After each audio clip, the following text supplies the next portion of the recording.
जय श्री राम, जय श्री बालाजी महाराज, जय माता की। घर में छुपे हुए प्रेत को कैसे बाहर निकालें?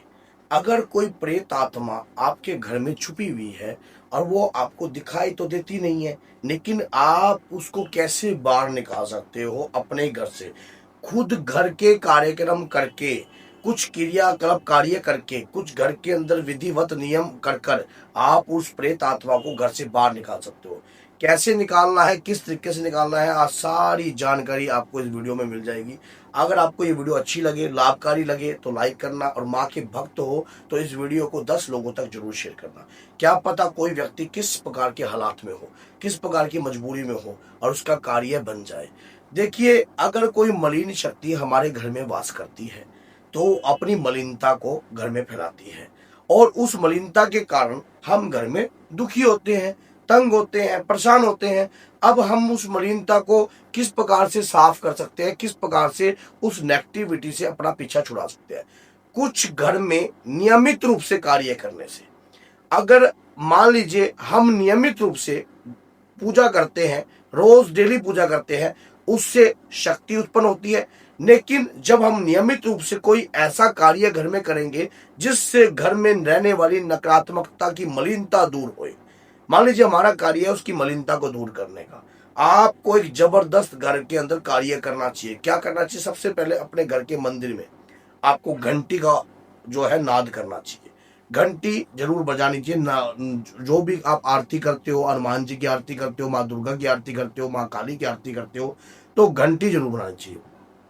शंख का नाद करना चाहिए। माना जाता है जो कि प्रेत आत्माएं होती हैं, ये पंच तत्व शरीर बनेना, 5 तत्वों से इनका निर्माण होता है, जिसके कारण क्या होता है कि 2 तत्व इनसे भिन्न हो जाते हैं। कौन से?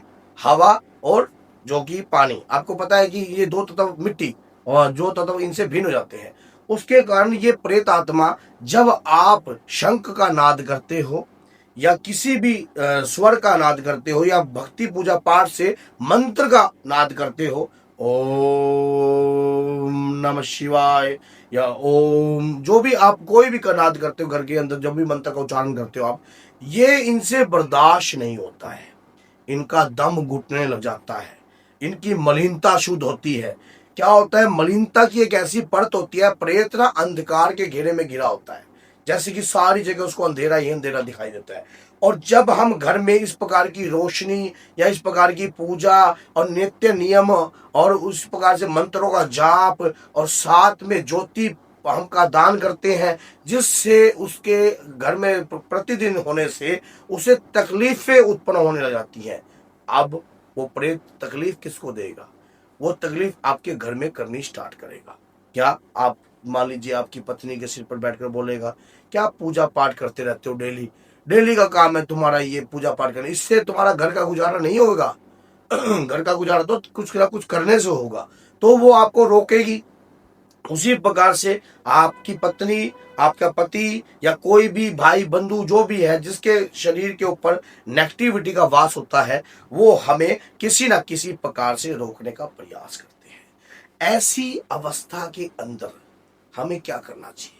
ऐसी अवस्था के अंदर हमें ये जो नियमित जो मैंने कार्य बताए हैं अपने घर में कंटिन्यू रखने स्टार्ट कर दीजिए।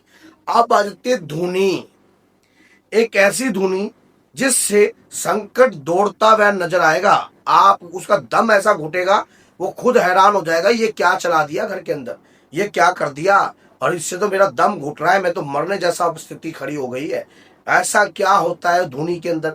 पहले तो पीले रंग की सरसों, 3 प्रकार की राय ले लेना, जो कि काली, उसके बाद लाल, उसके बाद जो है आपको पीले रंग की, इसको मिक्स कर लो। मिक्स करने के बाद इसी के अंदर आपने थोड़ी सी शक्कर मिला लेनी है। शक्कर लेकिन अंदर मिला दोगे ना बहुत सारी, तो वो चिपचिपाट हो जाएगी। और थोड़ा सा नमक, सेंधा नमक लेना। इसे लेकर एक उपला, गाय का एक उपला होता है, उपला ले लेना, उसे गैस पर सुगला लेना, उस पर रखकर, और साथ में कपूर के साथ भीमसेन कपूर का चूड़ा ये गिर कर घर के अंदर धुनी करना प्रारंभ कर दो। प्रेत आपके घर में टिक ही नहीं पाएगा, उचाट मच जाएगा उसके शरीर में।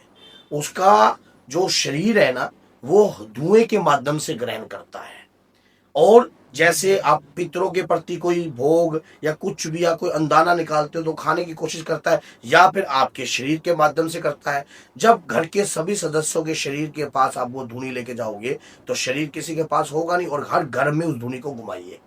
हर घर में, जैसे कि कमरा है, रसोई है, कहीं भी आप कोई ऐसा एरिया छोड़ना मत जहां पर वो धुनी आप घुमाओ। उसे करने के बाद उसका घर में दम घुटने लग जाएगा। तब उसके बाद आपके घर से प्रेत भागता हुआ नजर आएगा। या तो वो बदल जाएगा, शुद्ध हो जाएगा और डेली आपका भक्ति पूजा पाठ को स्वीकार कर लेगा, नहीं तो उसको छोड़ना पड़ेगा। अब वो तंग करेगा, शुरुआती समय में तंग करती है चीजें, लेकिन आपको हौसला और विश्वास रखकर कार्य करोगे, लाभ मिलेगा। अब बात आती है प्रेत, जो ये कार्य हो गया, दूसरा कार्य क्या करना है उसके बाद, मंत्रों का छींटा। जैसे आपके शरीर पर कोई प्रेत आता है, जब आप इस प्रकार की पूजा याचना कर रहे हो तो शरीर पर भयंकर सवारी जैसा आपको महसूस होता है, प्रेत जैसे कि पेशी आ गई है आपको, तो उस दौरान जल अभिमंत्रित कर कर, मान लीजिए दुर्गा माँ के मंत्र से, माँ काली के मंत्र से, जिस भी इष्ट आराध्य की आप सेवा करती हो या पूजा करती हो, उस मंत्र से आपने वो जल जो है प्रेत रोगी को पिला देना है। और प्रेत रोगी जब भी जल पिएगा तो इस प्रकार का ऊक लगाकर पिलाइए।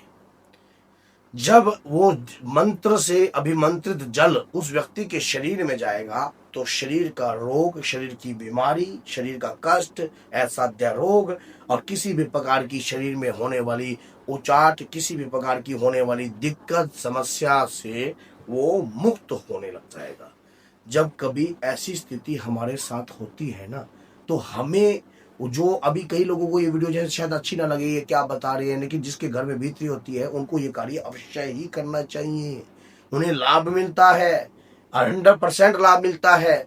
आप कभी भी देखना, कोई भी भोग आप लगाते हो देवी देवताओं को, तो उस भोग को सबसे पहले अपने इष्ट, अपने आराध्य को अर्पण कीजिए। अग्यारी पर उसका भोग दीजिए, अग्यारी के बगैर भोग मत दीजिए। अपना नाम, अपना गोत्र बोल के अपने इष्ट आराध्य का ध्यान कर कर आपकी, मैं आपकी मंत्र विधि नहीं जानता, लेकिन मैं ये भोग दे रहा हूँ, इसे आप स्वीकार कीजिए। हे माँ दुर्गा, मैंने आपके निर्मित ये भोग निकाला है, माँ कालका, मैंने आपके निर्मित ये भोग निकाला। तो इस प्रकार से करोगे तो प्रेत आपके घर में वो भोग भी ग्रहण नहीं कर पाएगा।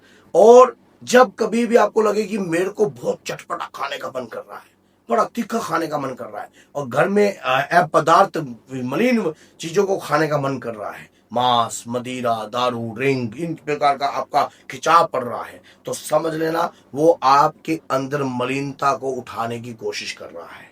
भक्ति पूजा पाठ नियमित रूप से करने से हमारे शरीर में इस प्रकार की चीजें उत्पन्न नहीं होती है। हमारे अंदर एक ऐसा रहस्यमय कंट्रोल उत्पन्न हो जाता है जिससे हम सोचते हैं कि वाकई में ये प्रेत क्या कर लेगा, ये कुछ नहीं कर पा सकता अगर हमारी भक्ति हमारे साथ है। तो अगर आपको ये वीडियो अच्छी लगी है और लाभकारी लगी है तो 10 लोगों तक जरूर शेयर कीजिए ताकि वो व्यक्ति भी लाभ उठा सके। बोलिए जय सीताराम, जय माता।